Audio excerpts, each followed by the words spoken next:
गुरुचरित्र पारायण दिवस 3रा.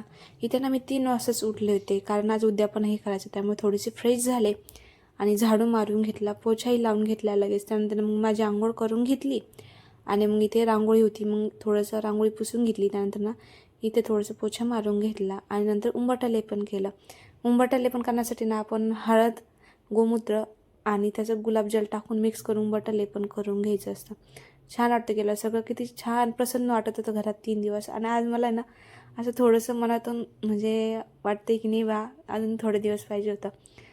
आणि म्हणजे 7 दिवसाचं पण छान वाटलं असतं, पण मी फर्स्ट टाईम करत होते, मला जास्त नियम माहीत नव्हते आणि बाकी काही कारणामुळं पण मी 3 दिवसाचंच केलं असं. नंतर मग घरातही रांगोळी काढून घेतली आणि हा जो गुरुचरित्र पारायणचा ग्रंथ आहे तो मी झाकून ठेवला आहे, कारण असं म्हणतात की वाचून झालं की तो ग्रंथ तसंच ठेवू नये. मग मी तर ग्रंथ वाचायला बसले, एक मला जप करून घेतला, ग्रंथ वाचायला बसले.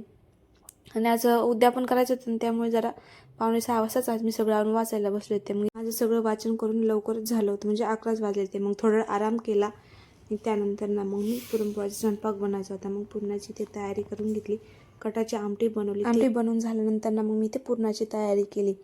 मी ती इलायची घेतली होती आणि इलायचीमध्ये ना थोडीशी साखर टाकून मिक्सरला फिरवून घेतला आणि त्यानंतर मग ह्यामध्ये टाकून दिलं. मस्त बघू शकता पुरण किती छान आलं आहे. त्यानंतर मग माझं पुरण बनवून झालं. संध्याकाळी नैवेद्य दाखवला, आरती करून घेतली. चला.